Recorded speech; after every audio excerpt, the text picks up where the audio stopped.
So I'm still wrestling with Nietzsche's concept of eternal recurrence.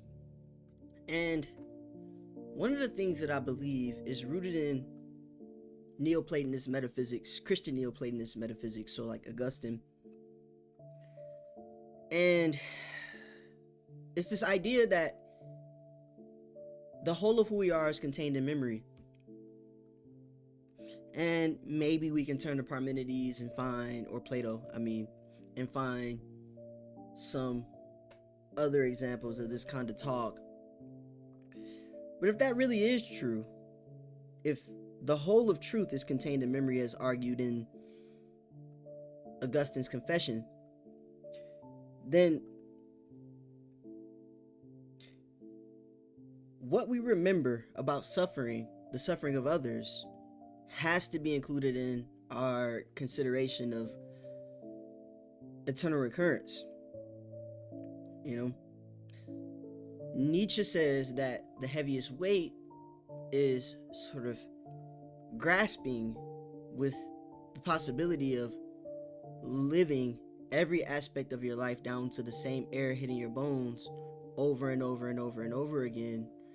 And I think the mainline scholarly view on what's happening here is Nietzsche's kind of giving a prescription, a way to make decisions in our lives. But I think there's this other thing that we have to grasp to, something more empathetic, something that we don't really consider when we talk about a Nietzsche. And it's this concept that if, as Augustine argued, the whole of truth is contained in memory, then when we remember the suffering of others, that means that they have actually endured suffering. Well, what do I mean by that? Or why is it important? Why is it relevant to eternal recurrence? Well, it's relevant because if I'm to remember suffering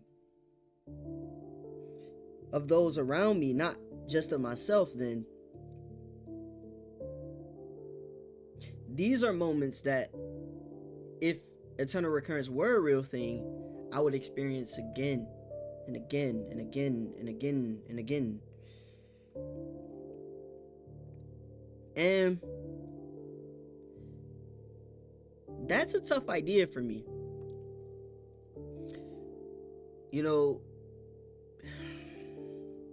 Every funeral I've attended,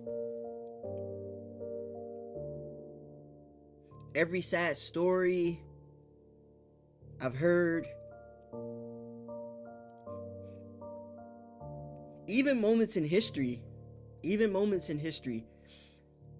political assassinations, genocides in foreign countries, the brutalization of women and children.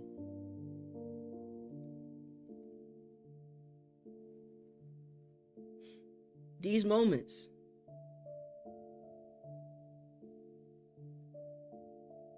these would be relived too.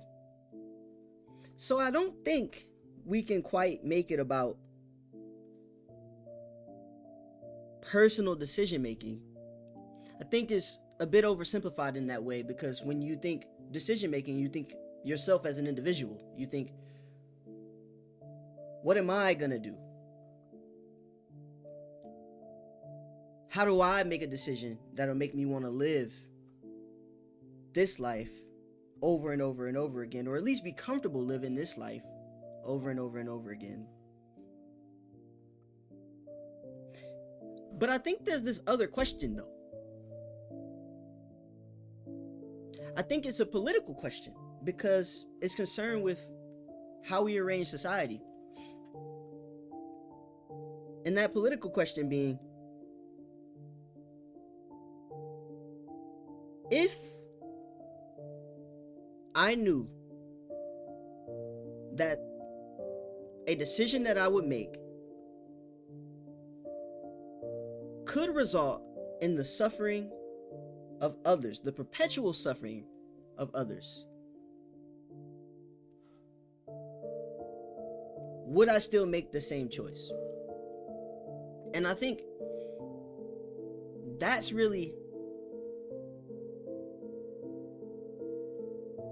the question I don't see being asked with the Joyful Science 341.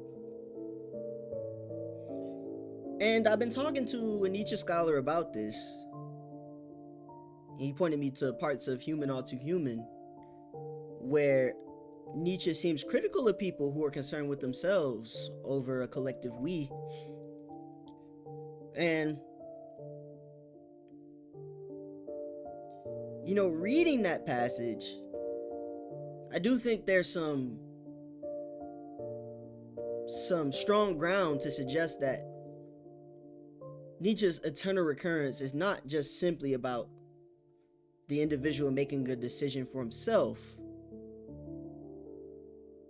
I think it also has to do with the suffering of others. It absolutely is bound up with the assumption that the decisions that we make are bound up with the suffering of others. And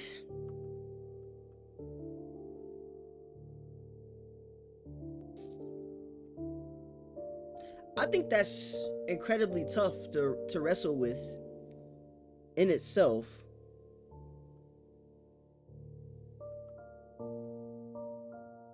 And I just wonder if it's a viable political vision, you know, to think this way. Because I do think it is true that the whole of truth is contained in what we remember. I think it's so true. And if I'm not a psychopath or a sociopath, whichever one, I don't know, then of course, the suffering of others is heavy on my heart.